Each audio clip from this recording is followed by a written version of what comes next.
Bonjour à toutes et à tous. Aujourd'hui, on s'attaque à une notion absolument centrale du programme de philosophie, le langage. Alors, le langage, on le voit souvent comme notre plus belle faculté. Mais en réalité, c'est une arme à double tranchant.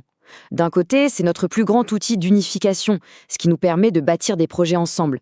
Et de l'autre, c'est aussi bien souvent la source de nos plus terribles divisions. La question qui va donc nous guider tout au long de cette analyse est la suivante. Le langage est-il un pont qui nous relie les uns aux autres ou une muraille qui nous isole? C'est ce paradoxe qu'on va explorer ensemble. Alors, première partie, on va commencer par l'idée la plus fondamentale, la plus intuitive peut-être. Le langage, ce serait ce qui nous définit en tant qu'être humain, le signe même de notre humanité. Mais on va voir que ce n'est pas si simple. Bon, avant toute chose, mettons-nous d'accord sur une définition de travail. Le langage, attention, ce n'est pas juste une série de cris pour signaler un besoin, comme le font les animaux.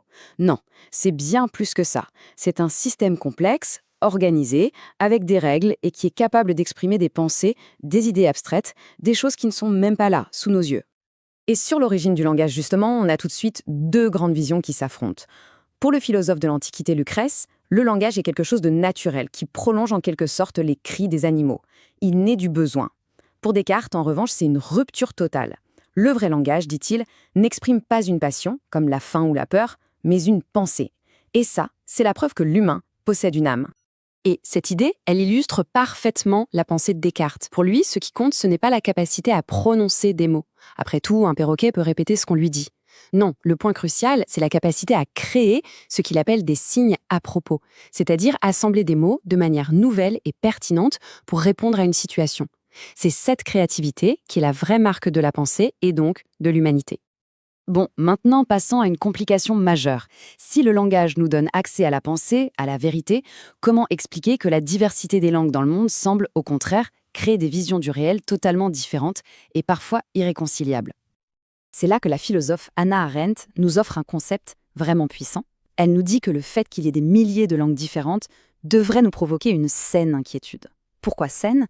Parce que cette inquiétude nous empêche de croire, naïvement, qu'une seule langue, la nôtre par exemple, pourrait parfaitement décrire le monde tel qu'il est.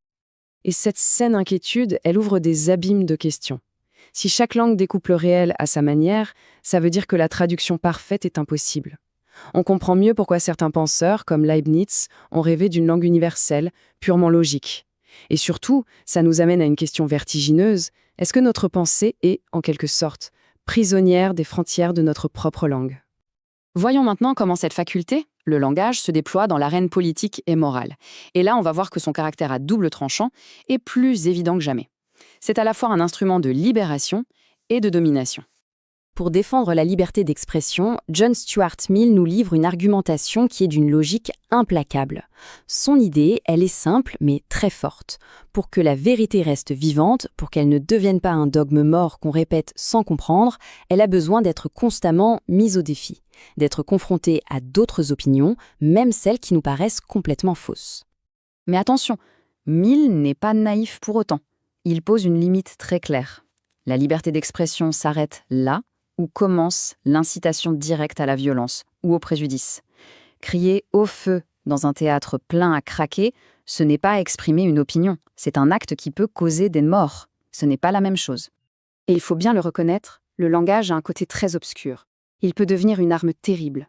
Il peut servir à manipuler les esprits, à déshumaniser un groupe de personnes pour rendre la violence contre eux acceptable. Il peut servir à construire les pires idéologies. Alors, face à cette noirceur, le philosophe Paul Ricoeur nous offre une perspective assez étonnante et pleine d'espoir. Il dit que même la violence, à partir du moment où elle se met à parler, à se justifier, à chercher des arguments, elle entre dans ce qu'il appelle l'orbite de la raison. En cherchant à avoir raison, elle offre une prise au dialogue et elle commence déjà, un tout petit peu, à cesser d'être une violence pure, brute et silencieuse. Et cette idée, qui peut paraître très abstraite, elle est parfaitement mise en scène dans la série Mindhunter. On y voit des agents du FBI qui ne combattent pas les tueurs en série par la force, mais par la parole. Ils les font parler, et ce langage, aussi monstrueux soit-il, devient un matériau pour la raison, pour la compréhension. La parole devient un outil pour analyser et finalement pour contenir la violence. Allez, pour finir, on va pousser la réflexion jusqu'à son point le plus radical. On s'est demandé si le langage décrivait bien le monde, mais si sa véritable fonction était ailleurs. C'est là qu'intervient le penseur Jacques Ellul, avec une proposition qui bouscule un peu tout. Il suggère que la fonction première de la parole, ce n'est peut-être pas du tout de coller à la réalité, de la photographier avec des mots.